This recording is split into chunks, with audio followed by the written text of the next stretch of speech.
aprendendo com o rei Salomão. Nós vamos agora para a segunda mensagem, dentro dessa pequena série, e eu peço que você abra a sua Bíblia em Eclesiastes capítulo 11, no versículo 7. Eclesiastes 11, versículo 7. Aprendendo com Salomão. Eclesiastes 11, versículo 7.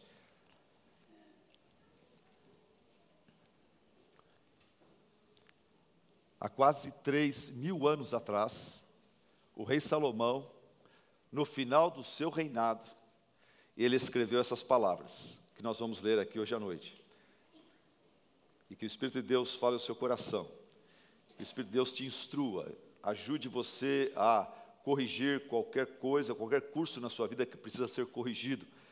E você tenha então o sorriso e a bênção de Deus, que é muito preciosa, é muito valiosa. O texto fala no versículo 7, Eclesiastes 11, 7. A luz é agradável, é bom ver o sol. A luz é agradável, é bom ver o sol. Por mais que um homem viva, deve desfrutar sua vida toda. Lembre-se, porém, dos dias de trevas, pois serão muitos. Tudo que está para vir não faz sentido. Alegre-se, jovem, na sua mocidade. Seja feliz o seu coração nos dias da sua juventude. Siga por onde seu coração mandar, até onde a sua vista alcançar. Mas saiba que, por todas essas coisas, Deus o trará a julgamento. Afaste do coração a ansiedade e acabe com o sofrimento do seu corpo, pois a juventude e o vigor são passageiros. Lembre-se do seu Criador nos dias da sua juventude, antes que venham os dias difíceis e antes que se aproximem os anos em que você dirá: não tenho satisfação neles. Querido Deus e Pai, fale aos nossos corações hoje à noite. Usa, Pai, a Tua palavra para estar nos convertendo, para estar, Senhor, nos atraindo para mais perto da Tua verdade, de Ti, Senhor, da Tua bênção, de uma vida significativa, aquela vida que o Senhor gostaria que nós vivêssemos aqui em Campinas. Assim nós rogamos e pedimos em nome de Jesus. Amém. A vida é muito curta para ser desperdiçada. Quantos concordam comigo que a vida é muito curta para ser desperdiçada? Digam amém. É muito curta, a vida é muito curta, a gente passa rápido demais. Eu fiz uma pesquisa que eu cheguei com a minha calculadora, é o seguinte: se você chegar aos 75 anos de vida, que é hoje o teto dos brasileiros, se você chegar a 75 anos, você terá vivido apenas 38.894.400 minutos, apenas 648.240 horas, é pouco, apenas 27.010 dias, apenas 3.848 semanas, apenas 888 meses, é pouco. Isso significa, eu imaginei a média aqui dos irmãos, das irmãs, a idade, isso significa que se você já viveu 37 anos, só restam para você então 38. Porém, lembre-se do seguinte, dormindo os próximos 38 anos, você nem vai vê-los. Então, nos próximos 38 anos, 1/3 deles você vai passar dormindo, 8 horas por noite. Então, nos próximos 38 anos, você vai passar 13 anos dormindo, então você nem vai ver. Então, dos 38, tira 13. Outro terço dos 38 anos, você vai passar trabalhando, tomando banho, se arrumando, esperando por alguma coisa na fila do Banco do Brasil ou coisa assim, indo e vindo, de condução, aquele momento chato do dia, você fica parado, esperando chegar. Esse não é nada legal, mas a gente gasta um outro terço da vida trabalhando, tomando banho, se arrumando, comendo, esperando, indo e vindo. Então quer dizer que menos 12 anos. Então dos 38 anos que te falta, você vai passar 13 dormindo, 12 trabalhando, e sobra apenas 13 anos para você viver e fazer alguma coisa. E eu fiz as contas, se você já chegou nos 50 anos, o resultado final é que só sobra para você 8 anos. Se você já chegou nos 60 anos, Se você já chegou nos 60 anos, você tem só mais 5 anos para fazer o que tem que fazer. Aproveita, não desperdiça tempo com papo furado. A pessoa começa com um papo furado perto de você, lamentar, reclamar, você fala, irmão, desculpa, eu só tenho 5 anos, não posso gastar com você. Só conversa boa. Se você já passou dos 70 anos, só falta 1 ano e meio para você. E se você chegou aos 80, você está fazendo hora extra. Muita gente faz hora extra, na graça de Deus. Deus é maravilhoso, Ele dá hora extra para muita gente. Eu espero até os 92, minha mãe está com 92. Vocês vão me aguentar. Na ficha de matrícula da Universidade de Vanderbilt, em Nashville, Tennessee, quando você vai se matricular lá, pelo menos até uns anos atrás, no começo daquela ficha de matrícula, tinha uma pergunta ao candidato, ao aluno da universidade. A pergunta é, como é que você vê a sua vida? Como é que você vê a sua vida? Daí tinha 3 opções. Você vê a sua vida como uma jornada, você vê a sua vida como um drama, ou como uma selva. O pecado transforma a nossa vida numa selva, num drama. E estou aqui para dizer que só Deus, através de Cristo Jesus e do Evangelho, tem o remédio, a fórmula que transforma a sua vida numa jornada com propósito, com direção e esperança de um futuro melhor. Salomão escreveu estes versos que nós lemos no final da sua vida, 935 anos antes de Cristo. Aquele homem que começou tão bem, no livro de Reis fala que quando Salomão foi abençoado ricamente por Deus com várias oportunidades, dons e talentos, o seu coração era inteiramente voltado e interessado em agradar a Deus. Mas no final da vida de Salomão, infelizmente fala que Salomão, ele não abandonou a Deus totalmente, mas o seu coração já não era totalmente do Senhor, mas estava comprometido com o mundanismo, com coisas seculares, com coisas e prazeres passageiros desse mundo. Salomão escreveu estes versos que nós lemos no final da sua vida, no final do seu reinado, quando ele já estava comprometido com idolatria, confuso, desiludido, cercado de mulheres pagãs, fúteis, reprovado por Deus. Salomão teve tudo o que esse mundo pode oferecer, mas ele terminou sua vida frustrado, derrotado e vazio. E ele deixou para nós o exemplo de como não viver a vida cristã, como não desfrutar dos privilégios e bênçãos que Deus tem nos dado. E no momento de sinceridade e confissão, ele declara para nós, nesses versos lidos, aonde foi que ele errou. E o que eu e você precisamos fazer para não errar também e chegar no final da vida derrotados, envergonhados. Eu sou filho de pastor e eu conheço muitos filhos de pastores que olham para a vida dos seus pais e falam, meu pai tem 2 fases, tem uma fase que ele era um homem de Deus, tem uma fase que não sei o que aconteceu com ele, ele se esfriou, ele relaxou, ele brincou com o pecado, ele divorciou a mamãe, ele pisou no tomate. 3 imperativos para ajudar você a entender os conselhos de Salomão para nós nesta noite. Você pega esse texto aí, e no versículo 9 você grifa a primeira palavra, alegre-se. Depois no versículo 10 você grifa a palavra afaste-se, afaste.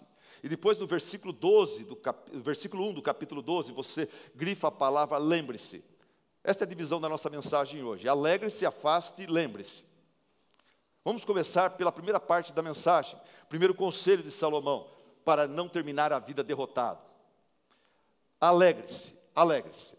No verso 7, ele começa o texto dizendo, a luz é agradável, é bom ver o sol. A luz é agradável, é bom ver o sol. O que ele está dizendo com esse versículo é o seguinte, a vida é uma bênção, a vida é uma dádiva de Deus, a vida é boa, é bom viver, é bom existir, é um privilégio para o ser humano poder acordar de manhã e ver a luz do sol.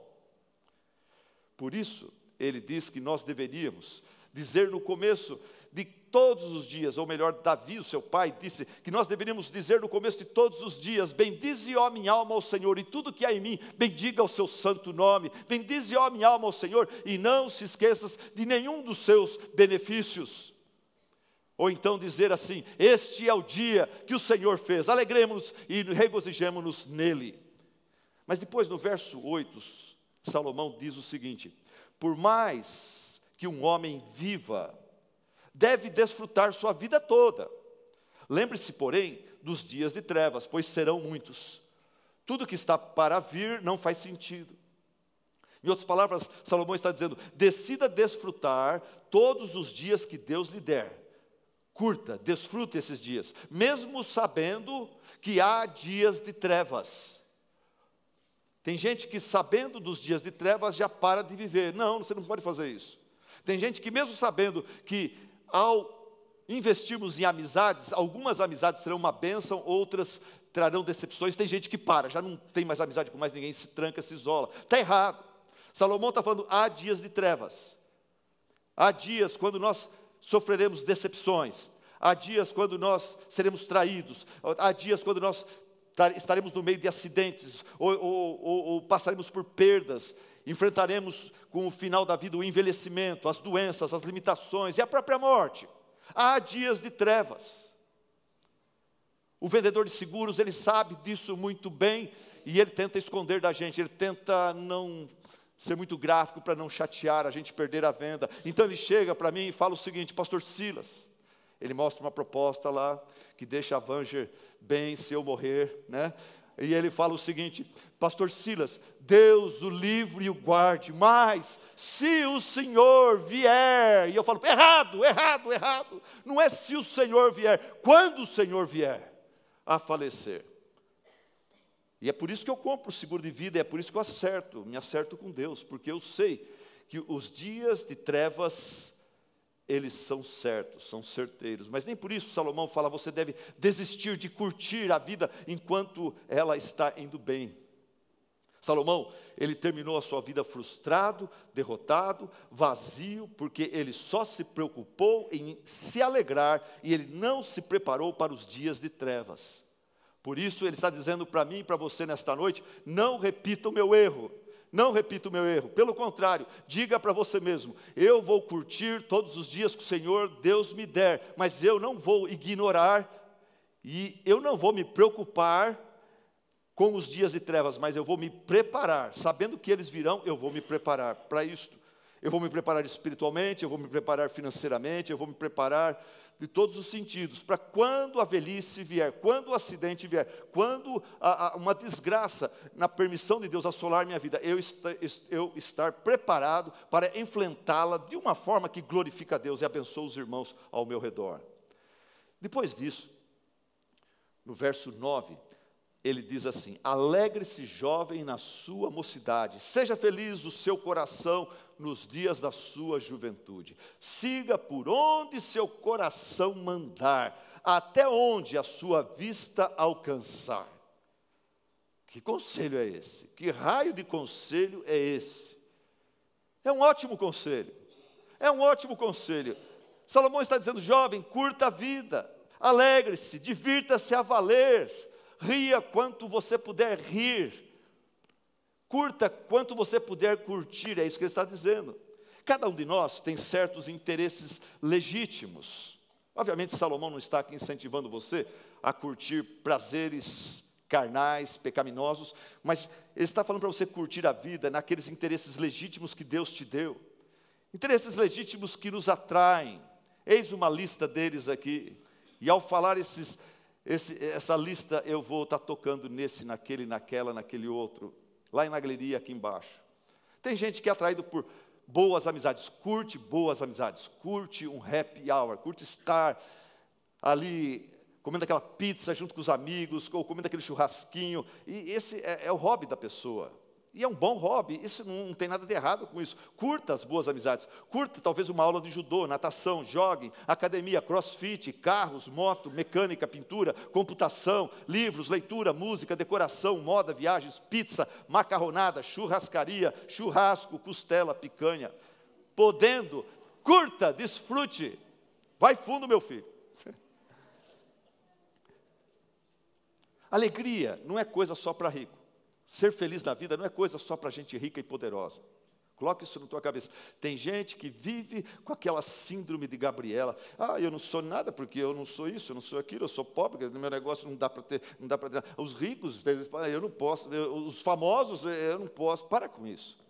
Alegria não é coisa só para ricos, poderosos e famosos. Um jornal inglês fez uma pesquisa. Quais eram as pessoas mais felizes do mundo? E eles pegaram milhares de fotos e vídeos e analisaram essas fotos e vídeos de pessoas tendo momentos felizes. E depois de examinar várias fotos e vídeos, eles chegaram às 3 grandes finalistas, ou melhor, os 4 grandes finalistas. E os 4 grandes vencedores foram, em primeiro lugar, a foto que mostrava um artesão assoviando e contemplando uma obra de arte que ele acabara de fazer. Ele estava suado, mas ele estava dando os passos para trás e contemplando a sua obra de arte com um grande prazer. No seu rosto estava brilhando de alegria. Outra foto era de uma criança construindo um castelinho na areia. E o castelo estava bem alto e grande. E a criança olhava para cá, até com a língua para fora, assim. Ela estava, o rosto dela transmitia grande prazer e alegria. E a outra foto foi de um médico, ou melhor, de uma mãe, que após um dia cheio, cuidando dos filhos e da casa, ela está deitada numa cadeira de balanço, amamentando o seu nenezão. E ela está ali, ela transmite grande paz e alegria ao fazer aquilo. E a última foto é de um médico que terminou uma cirurgia muito delicada, mas salvou a vida de um ser humano.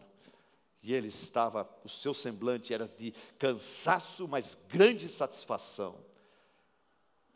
Nenhum milionário, nenhuma celebridade, nenhum político poderoso. Pessoas comuns, como eu e você. E dentro desse parâmetro de seja feliz, curta a vida, no versículo 9, na última parte, Salomão coloca um adendo, ele fala: mas saiba que de todas estas coisas, ou por todas essas coisas, Deus o trará a juízo. Mas saiba, você curte a vida, seja feliz, ria bastante, se divirta bastante, curta seus hobbies, curta a vida. Mas saiba que por todas essas coisas Deus o trará a julgamento. Deus vai lhe pedir contas de como você as fez, de como você as curtiu. Se você pensa em se alegrar para valer, Salomão está dizendo, viva e alegre-se de acordo com as regras da vida. Se você pensa em curtir a vida e alegrar-se para valer, alegre-se e curta a vida, seguindo e submetendo-se às regras da vida, à ética cristã. Eu gosto muito de futebol, mas muitas vezes esse meu tempo de prazer jogando bola transformou-se numa frustração. Por quê? Porque alguém ali no time, no meu time ou no outro time, decidiu viver acima ou fora das regras, e daí estraga todo o jogo. Salomão fala, a vida é legal, gostosa, abençoada e abençoadora, quando a gente a vive dentro dos parâmetros da vontade de Deus. Mas saiba que por todas estas coisas, Deus o trará a julgamento. A vida é legal e gostosa, quando você vive dentro dos parâmetros da vontade de Deus. Muitos dizem, quando eu falo isso, eu imagino jovens dizendo, e adultos mesmos, dizendo o seguinte, parâmetros de Deus, lei de Deus. Ah, pastor, isso é muito chato, isso é muito limitante, escravizador. E a minha resposta para essa pessoa é o seguinte, para você viver livre de cáries e dores de dente, você tem que se submeter aos parâmetros da escova de dente e da pasta dental. Para você viver livre da ignorância e dos prejuízos que a ignorância traz sobre a sua vida, você precisa se submeter à escola, aos estudos, à leitura. Você precisa ser uma pessoa informada. Para você velejar livremente pelos 7 mares, tem uma família, acho que de Santa Catarina ou Paraná, não sei, eles viajam pelos 7 mares num veleiro muito bem equipado. E eles falam isso, para a gente poder curtir os 7 mares que há no mundo, nós precisamos nos submeter à bússola e ao mapa oceanográfico. Para você curtir a vida e desfrutar da paz com Deus e com a sua própria consciência, para que haja saúde interior dentro de você, você precisa se submeter à autoridade máxima que é Deus e suas leis. Ok, vamos para a segunda parte dessa mensagem. Primeiro é alegre-se, a segunda é afaste. Afaste, versículo 10. Afaste do coração a ansiedade e acabe com o sofrimento do seu corpo, pois a juventude e o vigor são passageiros. Vamos ler juntos? Leiamos.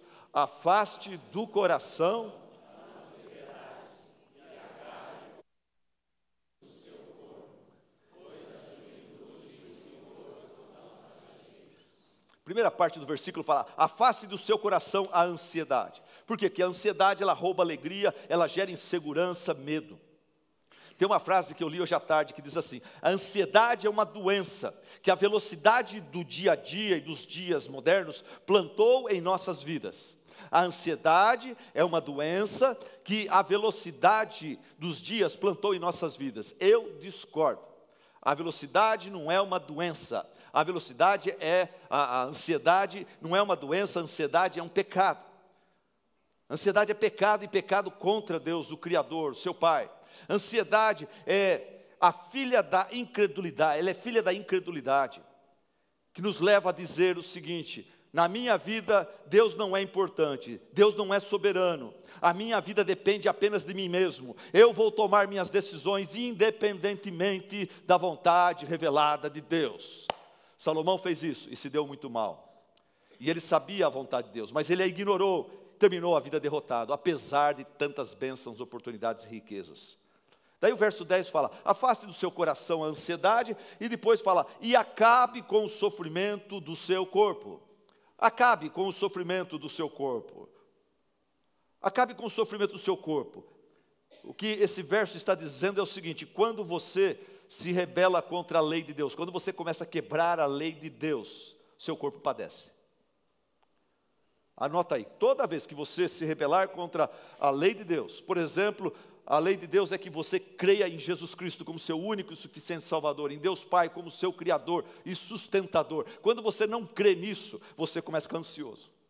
Você começa a ficar ansioso, você começa a ter úlcera, você começa a ter gastrite, úlcera, você começa a ficar irritadiço na sua irritabilidade, você começa a brigar com as pessoas. Que bom, a igreja está ficando treinada já a me ajudar, né? Nos meus momentos de fraqueza. Que bom, graças a Deus por isso. Mas acabe com o sofrimento do seu corpo. Quando você se rebela contra Deus, o seu corpo padece. Algumas pessoas aqui precisam parar e pensar seriamente sobre o álcool, por exemplo. Alguns não bebem, outros bebem com muita moderação, mas tem gente que começou a beber com moderação, não está bebendo com moderação mais. Você está ficando pinguço já, e você nega isso, você fala que está sob controle, mas você fica com a cara feia, o pé inchado, você fica ridículo quando você bebe. Sua esposa falou para mim que é horrível, e você bebe escondido, e você nega. Difícil ver, eu e a minha esposa tivemos que confrontar uma pessoa próxima a nós sobre isso, a pessoa nega, eu estou sob controle, eu consigo. Olha, talvez alguns aqui precisam examinar o álcool e ver o que ele faz com o seu corpo, com a sua reputação. Você fica ridículo, você fica patético quando você bebe. Você deixa de ser você. Tem alguns aqui que precisam considerar talvez o tabaco. Talvez tenha algum visitante aqui viciado em cigarro, viciado em tabaco, e precisa considerar o que isso está fazendo para o seu corpo. Talvez tenha alguém aqui que precisa considerar com carinho o que a promiscuidade, como ela detona seu corpo, sua mente, sua consciência, sua alma. Tem outros que precisam considerar o seguinte: você nega, mas você está ficando muito ganancioso. Você só pensa em dinheiro, você só pensa em sucesso financeiro, em comprar, em ter, e você, quanto mais você tem, menos seguro você está. Isso é ganância.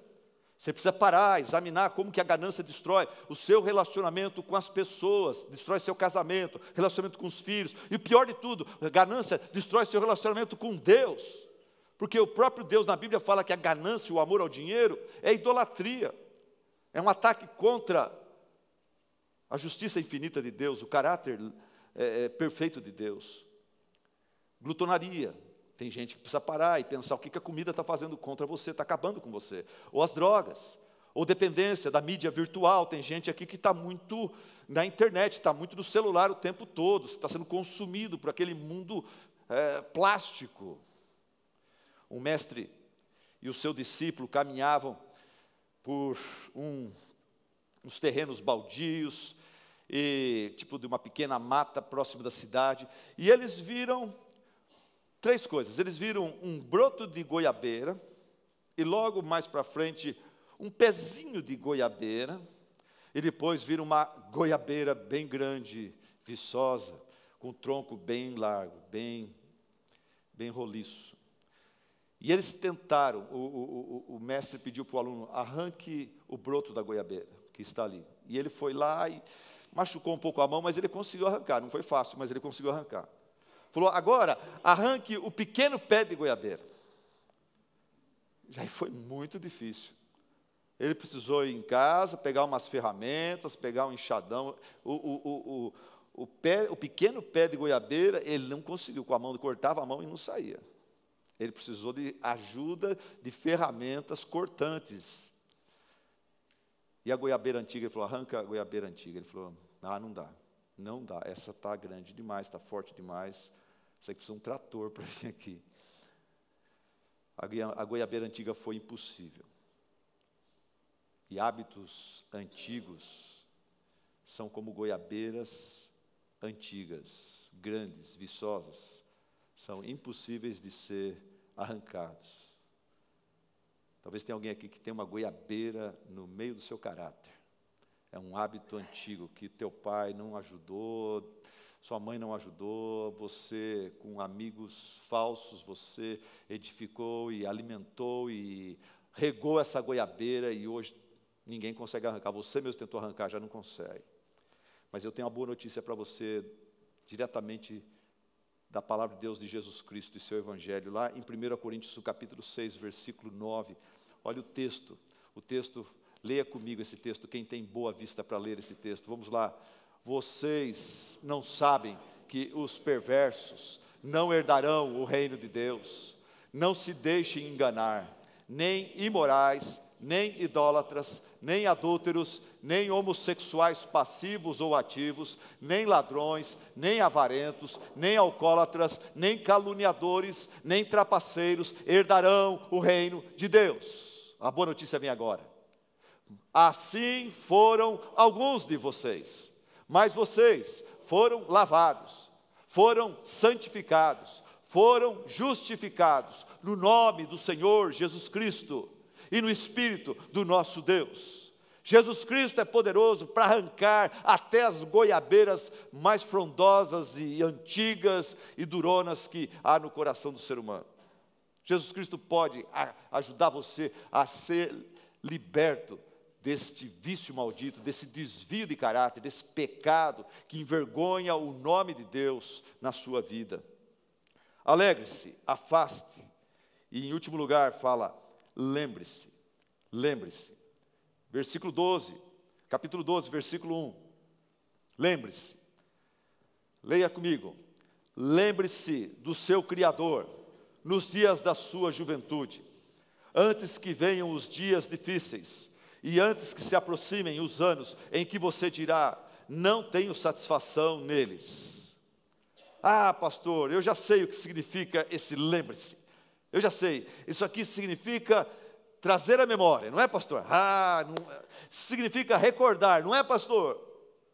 É, você pegar e trazer a memória, você talvez fazer até um esforço de pegar bilhetes e grudar na geladeira, deixar um dentro da carteira. Lembre-se do seu Criador, Deus é mais importante que tudo. Talvez escrever no espelho do banheiro, logo de manhã você vai escovar o dente, está lá escrito, lembre-se do seu Criador, lembre-se de Deus. Você foi criado para glorificá-lo, para exaltá-lo. Colocar talvez no carro, no painel do carro, um bilhete, recordando, na mesa do escritório, debaixo do vidro, um bilhete recordando que Deus é a pessoa mais importante na sua vida.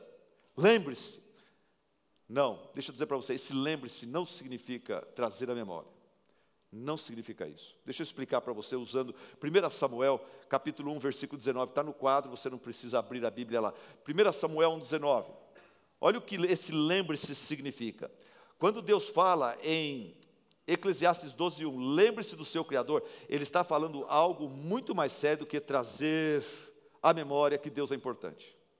E aí, em 1 Samuel 1,19, olha o que diz assim, diz o seguinte, levantaram-se de madrugada, e adoraram perante o Senhor, e voltaram, e chegaram à sua casa, a Ramá.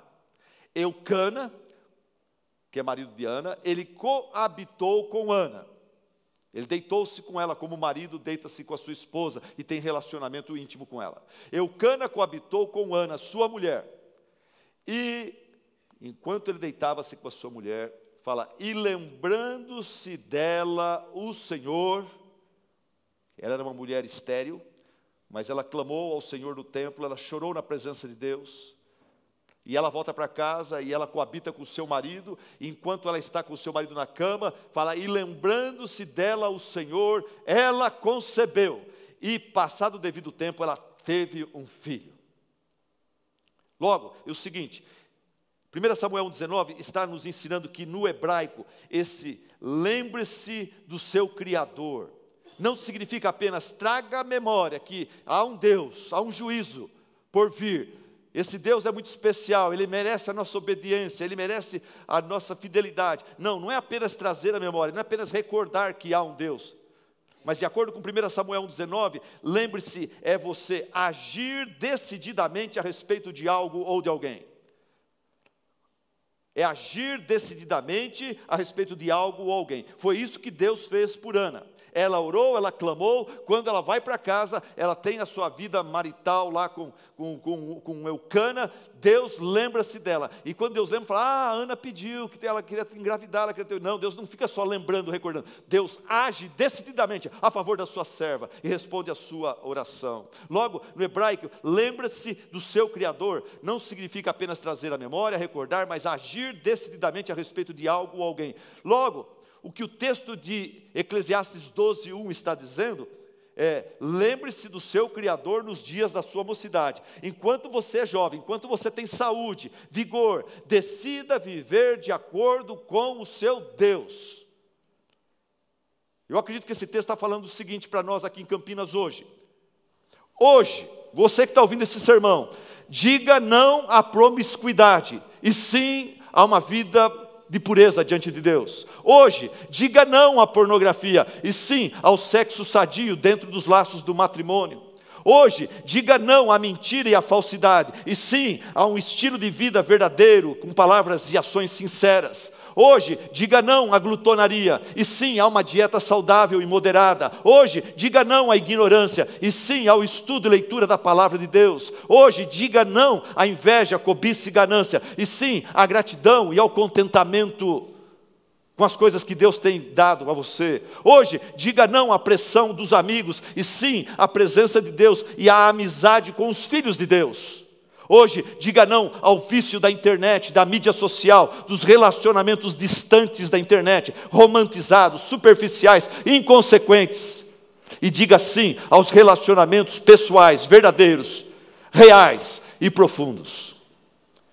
Decida levar Deus a sério hoje.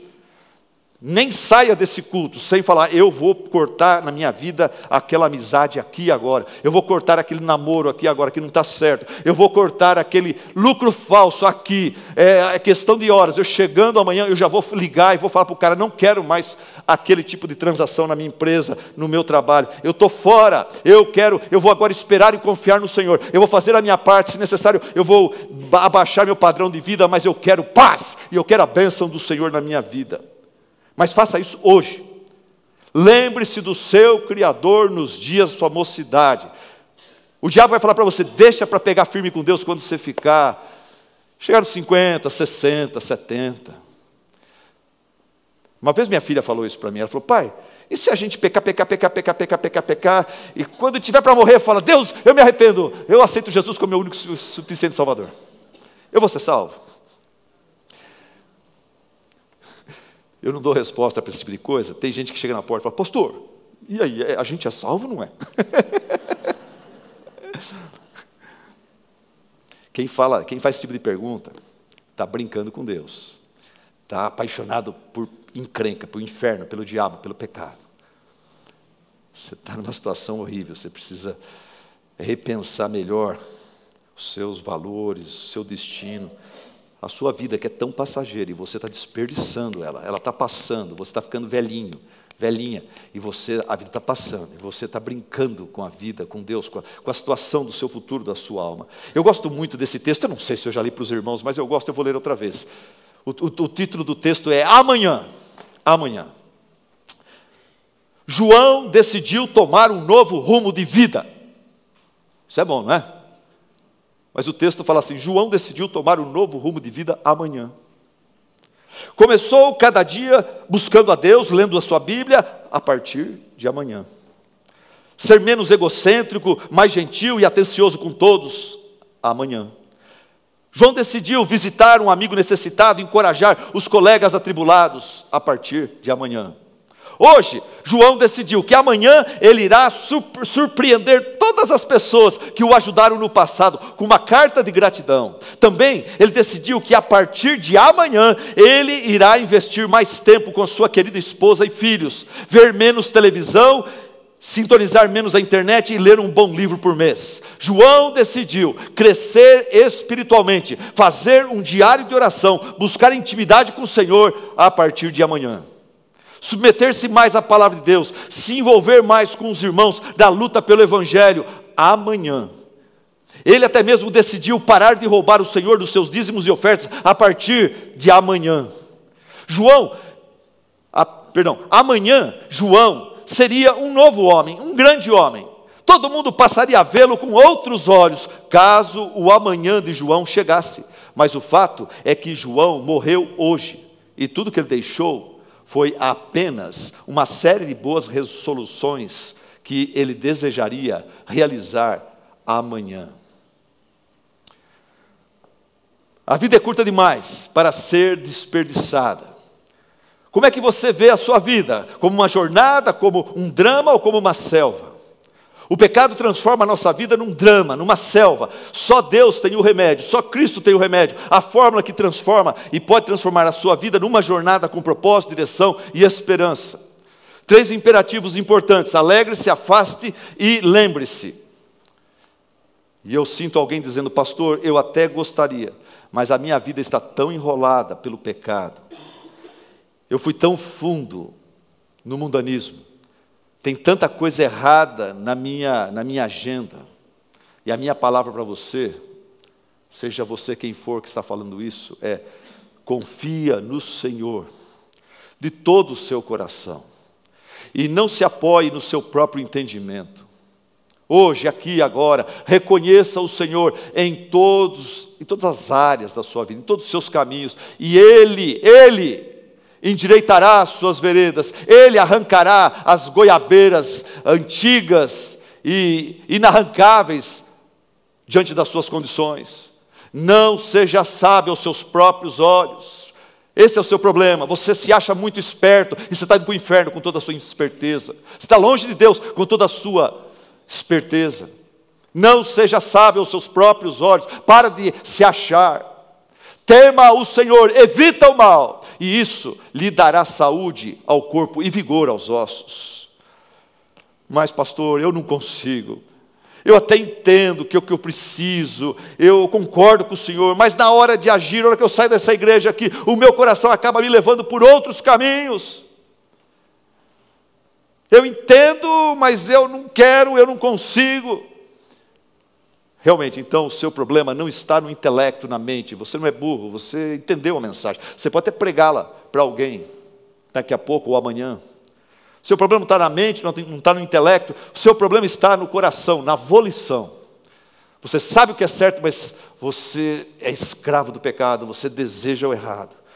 Por isso, desde o Antigo Testamento, Deus já profetizava uma palavra de esperança para o seu problema. Lá em Ezequiel ele fala assim: darei a vocês. A promessa de Deus do Velho Testamento já se cumpriu. Mas a promessa, presta atenção, ela fala assim: darei a vocês um coração novo, e porei em vocês um espírito novo. Tirarei de vocês o coração pecaminoso, mundano, carnal, e lhes darei um coração espiritual, um coração de carne. Eu porei o meu espírito em vocês, e os levarei a agirem segundo a minha vontade, segundo os meus decretos. Em Cristo, essa promessa já se cumpriu. Cristo veio, Ele morreu, ressuscitou e mandou o seu Santo Espírito, que convence o homem do pecado, do juízo, da justiça, que converte pecadores. Se tem alguém convertido aqui, eu sei que tem muita gente convertida aqui, regenerado, foi obra do Espírito Santo. Essa promessa de Deus, você já experimentou na sua vida. Você ouviu o Evangelho, entendeu o Evangelho, o Espírito Santo operou mudança interior. Ele tirou de você certas disposições carnais, egocêntricas, pecaminosas, terrenas, e Ele colocou em você um novo coração. Por isso que você mesmo se estranhou de repente e falou: eu não acredito, eu sou uma nova pessoa, eu não penso mais como eu pensava antes. O que era tão importante para mim, hoje eu considero como esterco, disse o apóstolo Paulo aos cristãos, aos membros da igreja, lá na cidade de Filipos. Paulo falou: é Deus quem opera em vocês, tanto querer como realizar segundo a sua boa vontade. É o Espírito de Deus que leva o Silas Campos de repente a não querer ser isso, ser aquilo, para pregar o Evangelho, para ser um pastor, coisa que até os 15 anos eu falava para minha mãe: eu jamais vou ser pastor na minha vida. Naquele tempo ser pastor era uma coisa assim marginalizada na sociedade.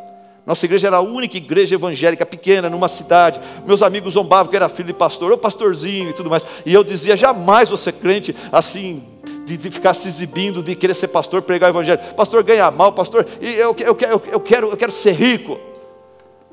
Eu quero viver para mim, eu quero ter coisa, eu quero curtir, eu quero ser igual aos outros. Essa era a minha vontade. Mas Cristo entrou na minha vida e Ele mudou meu coração completamente, radicalmente. Muitos aqui já experimentaram isso que eu estou falando. E você não pode ficar de fora. Deus te trouxe aqui hoje. Você está andando uma vida à margem. Você está vivendo uma vida que o pastor não pode saber, a igreja não pode saber. Ou alguns de vocês nem da igreja são. Vocês estão vivendo do jeito que a Globo gosta, do jeito que a Globo ensina, do jeito que é normal para o campineiro que não conhece a Deus e não teme a Deus, não lê a Bíblia. Mas Deus está te chamando aqui hoje e falando para você: olha, que tal você pegar firme com Cristo? Que tal você deixar Cristo transformar você de dentro para fora? Que tal você parar de seguir amigos para seguir o Senhor Jesus Cristo, teu Salvador? Ele te ama, Ele morreu no seu lugar pelos seus pecados. Ele nunca pecou, mas Ele morreu pelos seus pecados. Por isso que eu quero que nós encerremos esta mensagem dando uma oportunidade para você. Uma oportunidade para você firmar aqui agora com o Senhor um compromisso. Senhor Jesus, eu ouvi a Tua voz, eu ouvi o quanto que eu preciso viver na Tua presença, do Seu jeito e não do meu jeito. Converte o meu coração, tem misericórdia de mim. Aquilo que o Senhor fez pelo Silas, pelo Valdir, pelas tantos irmãos e irmãs aqui, faz por mim, me converte, me transforma. Deus, tira de mim esse apego com as coisas passageiras e mundanas de Campinas. Me dá vontade de fazer a Tua vontade, de andar na Tua presença. Me dá prazer, Senhor, de Te cultuar, de Te adorar. Senhor, me leva ao ponto que eu não veja a hora de chegar domingo de manhã para ir estar com os irmãos. Eu não vejo a hora de chegar domingo à noite para estar com os irmãos. Quando a gente se converte, acontece isso, são evidências de conversão. Você passa a querer estar com os irmãos. O apóstolo Paulo, quando se converteu, ele queria estar com os crentes de Jerusalém, mas os crentes de Jerusalém não queriam estar com ele, porque não confiavam na conversão dele. Foi duro para ele. Ele se achegava, o pessoal se afastava, isolava ele, mas ele perseverou. Ele amava os irmãos, apesar dos irmãos não amarem a ele. Isso é marca de regeneração. Quem entra para a família de Deus, ela começa a ter prazer de estar com os irmãos. Se você não gosta de estar com os irmãos, tem alguma coisa de errado com o seu novo nascimento. Por isso eu escolhi uma oração cantada para a gente usar. Você que quer experimentar algo que você talvez nunca experimentou na sua vida, a parte de Deus, essa oração aqui é maravilhosa. A letra diz assim: se tu olhares, Senhor, para dentro de mim, nada encontrarás de bom, mas um desejo eu tenho, de ser transformado. Eu preciso tanto do seu perdão. Dá-me um novo coração. Dá-me um coração igual ao teu, meu mestre. Dá-me um coração igual ao teu, coração disposto a obedecer, cumprir todo o teu querer. Dá-me um coração igual ao teu. Ensina-me a amar o meu irmão, a olhar com os teus olhos, perdoar com o teu perdão. Enche-me do teu espírito, endireita os meus caminhos. Ó Deus, dá-me um novo coração. Assentados mesmos, vamos cantar essa canção. Se você conhece, feche os seus olhos. Esteja orando por alguém que está aqui e precisa entregar sua vida a Cristo. Precisa de experimentar aquela entrega de vida e aquela regeneração que só o Espírito Santo de Deus pode operar.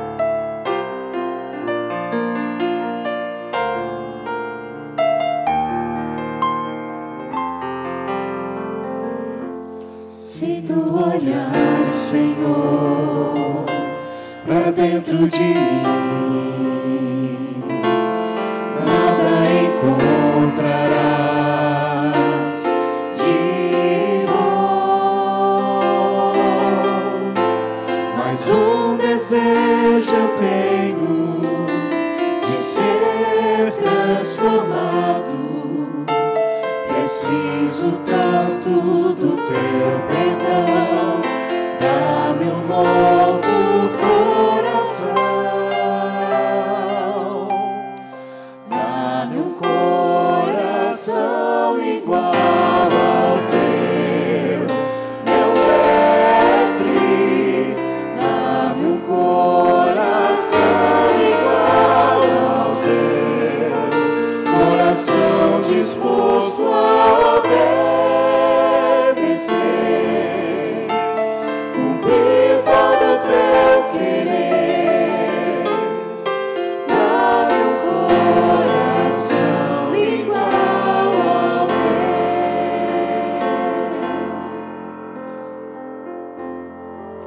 Querido Deus e amado Pai, nós ouvimos a Tua voz. Por favor, Espírito Santo, continua quebrantando os nossos corações naquelas áreas que precisam ser quebrantadas. Deus, nós precisamos mais de Ti. Nós precisamos, Pai, desejar mais da Tua santidade, mais, Pai, das Tuas verdades, mais, Pai, da Tua presença. Senhor, muitos de nós estão ilusoriamente correndo atrás do tesouro no fim do arco-íris, Pai. Muitos de nós já tentamos isso e aquilo, e durante um tempo nos sentimos satisfeitos e alegres, e logo aquela alegria, Senhor, foi-se, passou, porque só o Senhor pode nos satisfazer interiormente, completamente. Senhor, dá a nós agora, Pai, esse coração convertido a Ti, esse coração quebrantado e humilde, que nos leve, Senhor, a estender as mãos vazias, Pai, ou mãos cheias de pecado, em direção do Teu trono de graça, Senhor, para receber de Ti o perdão, a salvação, a purificação no sangue de Cristo. Querido Deus, se alguém aqui está andando longe do Senhor, tem misericórdia, Deus, traga essa pessoa para bem perto de Ti. Opera, Senhor, na vida desta pessoa aquilo que só o Senhor pode operar. Converta esse coração de volta a Ti, Senhor. Dê para este e para esta, Pai, a alegria, o prazer que o Senhor deu para o filho pródigo, de voltar para a fazenda do Pai, todo maltrapilho, todo mal cheiroso, com um passado horrível, mas com um coração cheio de esperança e fé na Tua maravilhosa graça.